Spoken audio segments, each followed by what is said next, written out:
बाकी अब आराम से बोल दिया बोला बोल बासुकी बोले अब गड़बड़ा बात करो कलेक्टर ने लाओ नहीं छोड़। मोदी साहब के बड़े बड़े यार हैं, उनका माल इसी रेल से जाता है।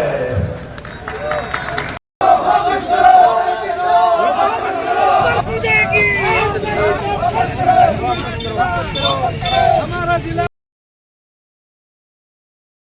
नाबालिग ठाकुर गए तो बाबा दोबारा तलाक करा कर पंडित जी फेरा कराओ जब पिंड कहना भर रहे हो नीम का थाना को बदला जी पिंड बनती हो तो मैं कहना चाहता हूँ नौजवानों ये मीटिंग से कुछ करो ये जो भाजपा के दलाल हैं मैं नारे लगाऊंगा सत्ता के दलालों को जूते मारो सबको सत्ता के दलालों को जूते मारो सबको। विधानसभा के बाद का नेता ने भाई को रहता जीन को भाभी राम को जाएगा यार बोल करेगा भाई मरा को गम को ना भाभी को नखरो ढिलो लगाए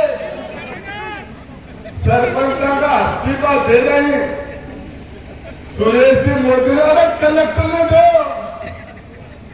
इस्तीफा तो मेरा भाई सरपंच हो तो आपकी कलेक्टर ने दो तो बछड़े उठे दोबारा चुनाव है वो तो टूटते कर रहे थे वो तो टूटते कर रहे हो सुरेश जी थोड़े थोड़े इस्तीफा मंजूर करे को बनाओ अरे टूटते मतलब 16 बनाओ 16 पिक्चर जरा काम कर करो और मैं बता देना चाहता हूं इसके लिए नौजवान खड़े हजारों की तादाद में अरियो दही का भरोसे बदलाल जी खीर में ताकती हाथ दे दियो तो हाथ बढ़े दो और इनका मांगो बलोग नहीं रहेगा जिला चलेगा या जोग्राफी के लिए नीम का थाना डिवीजन हेडक्वार्टर होना चाहिए था मिलेगा हंसी की बात नहीं है और ज्यादा कुछ नहीं बोलते हुए अभी अमरा राम जी को बोलबो बाकी है बल्लभर बोलबो बोले करबो बाकी है अमरा राम जी बोल दिया बोला बोल बासुकी बोले अब गड़बड़ा बात करो कलेक्टर ने लाओ नहीं छोटका है एसडीएम तहसीलदार एडीएम डिप्टी डॉक्टर थाना घर आ जाओ फिर बारो काम चला जाता आओ वो जरा तो कलेक्टर आओ तो मेरी बात बड़ भाई बोल दिया अत्ता आदमी जीव काट गए अरे हर बदल आदमी तो सब बदल आदमी अरे वसुंधरा जी दूर ही से फेंट खाई तीजूर से फेंट खाली वो तो पहलून है क्या उठा गए तो हरा तो गावत भी पूरा हो गए वो तो 2500 तो प्रीमेच्योर डिलीवरी है 7 से है तो मैं कहता हूं भाई लोगों इसका इलाज ये नौजवान पीढ़ी आप करोगे ये इलाज करना पड़ेगा पूरी ताकत से करना पड़ेगा तरुणों को खड़ा होना पड़ेगा और उसके बाद में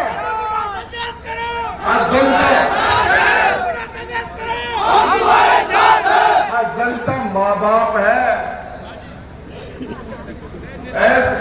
एमएलए एमपी बोला प्रधान प्रमुख बोला मंत्री मुख्यमंत्री प्रधानमंत्री ने पैदा करवाना फेवड़ा जनता माँ बाप है जनता माँ बाप है खड़ी है थे तो भाई लोगों हमारे मंच में सारे अनुभवी लोग हैं और सारा पढ़ा लिखा आंकड़ा उकड़ा आदमी मतलब देसी सिस्टम से बछड़ो दूं हम ठोकड़ो पड़ेगो अरबी के बाद में काम हो जाएगा जीव आ जाएगी और बड़ी भाजपा बढ़वाई मत दो अरे भाजपा बढ़वाई मत दो ठोकता नहीं बढ़वाई मत दो 28 फलान यार कठासू यार मीन का धान कदे कोई गोद बोले जो कदे कोई गोद बोले जो गोद आड़ा तो था मार गयो तुमको मार गयो आवन दलाल छोड़ रहा गए फिर मंथली थानाड़ा तहसीलदार अरे तनखा से धरो पेट कर गए जाके रिपोर्ट लिखवा का 80 रुपया नाम काटवा का 80 रुपया नाम जोड़वा का 80 रुपया तारा लगावा का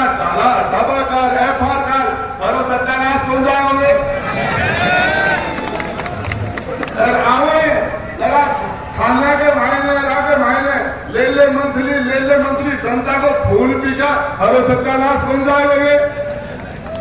अरे का मैंने खाद्याला भी इस करवा रहे हैं। क्यों सका जनता ने मार गिरी जनता में, जहां पर राजा व्यापारी हो जाएगा, जनता भिखारी हो जाएगी। आज से चाणक्य ने कहा था तो बंदूक है, कारतूस तो थे हो, इसका इलाज करना पड़ेगा। इतनी बड़ी तादाद में पूरी नेशनल मीडिया देख रही है, यहाँ की मीडिया देख रही है, आईबी और इंटेलिजेंस के लोग हैं। आप फूट लेंगे जनता त्राय कर लिए, यदि नजर नहीं आएगा उनको। और भाई लोगों, कटे जयपुर जाओगे तो आप क्या होगा? 28 बम्बू खोल दो, तो शेखावाटी का संभाग बढ़ गया तो गुना क्या हो गया? तो शेखावाटी सबसे ज्यादा शहादत देती है, सैनिक देती है, व्यापारी देती है, तो उसका हक, दिया हुआ हक छीनना किसी भी तरह से न्याय संगत नहीं। और अब तो नीम का थाना वो जिला है जिसको वापस लेने के लिए आप और हम लड़ेंगे और जीतेंगे। ये तो छोड़ दे इसकी बात, बदललाल कान खोल के सुन ले। अरे इस देश के किसानों पे इनके आका नरेंद्र मोदी ने 3 काले कानून इस देश के अन्नदाता के खिलाफ कोरोना के वक्त लेके आए थे, जिससे देश का बहुमत अन्नदाता और मतदाता, उसकी धरती पे खून पसीने से पैदा होने वाली हर चीज, बड़ी बड़ी अंबानी, अडानी, टाटा, बिरला को लूटने के लिए कानून लेके आए थे। 12 महीने से ज्यादा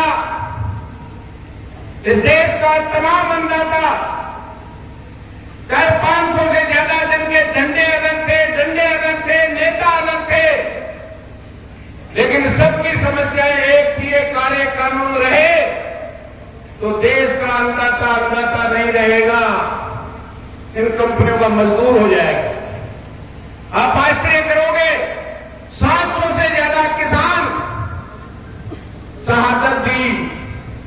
गृह राज्य मंत्री टेने के आह्वान पे उनके गुंडों ने, उनके बेटे ने 4 किसान और एक पत्रकार को गाड़ी से कुचल दिया, लेकिन देश के किसानों ने हौसला रखा, जज्बा रखा।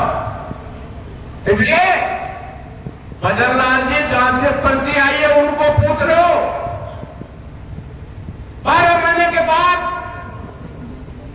वही देश का प्रधानमंत्री इस देश के अन्नदाताओं से माफी मांगकर काले कानून वापस लेना पड़ा, तो इस देश के अन्नदाता की एकता और संघर्ष का नतीजा था। बड़ी बड़ी सरकारों को झुकाई है जनता ने, और उस भारतीय जनता पार्टी के प्रधानमंत्री को वापस लेने पड़े, जिनको 543 में से 303 सांसद उनके थे, अकेली भारतीय जनता पार्टी के, और उन किसानों से पंगा लिया, देश के अन्नदाता से 400 का नारा दिया था और 240 पे अटक गए, वो भी बेईमानी से, 272 नहीं आए। ये जिनको राज का गुमान है, ये आंदोलन से वोट की मार समझते हैं। बाकी आप कितनी गालियां दो, कितना इनका काला मुंह कर दो, अगर इनको वोट दे दिया तो फिर समझ नहीं आता।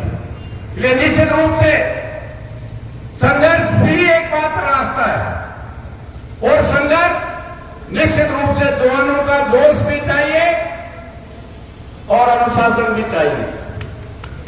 और वो संघर्ष समिति जो लगातार इस अन्यायपूर्ण राजस्थान की सरकार के निर्णय के खिलाफ आप लड़ रहे हैं, वो संघर्ष समिति जो भी आदेश दे, क्योंकि नीम का थाना वो है जिससे दिल्ली से बंबई जुड़ती है।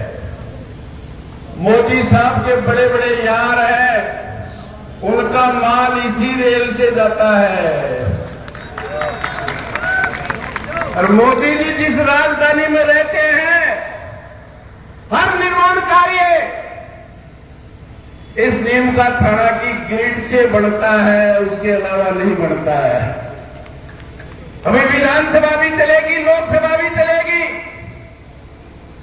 जो इस अन्याय के खिलाफ न्याय के साथ है वो लड़ेंगे। आप सबकी भावनाओं को विधानसभा और लोकसभा में भी रखेंगे। आप सड़कों पे लड़ेंगे और हम विधानसभा और लोकसभा के अन्याय के खिलाफ लड़ेंगे। निश्चित रूप से वापिस होंगे। जब कानून बने हुए वापिस हो सकते हैं। ये तो कानून नहीं, ऑर्डर से बने थे, ऑर्डर से निरस्त हुए हैं। गुड्डा जी का ना बम्बू ठोकता है, वो तो आदेश निकल जाएगा, लेकिन बम्बू अनुशासन के साथ, अपनी मर्जी से नहीं। मैंने तो बहुत आंदोलन किए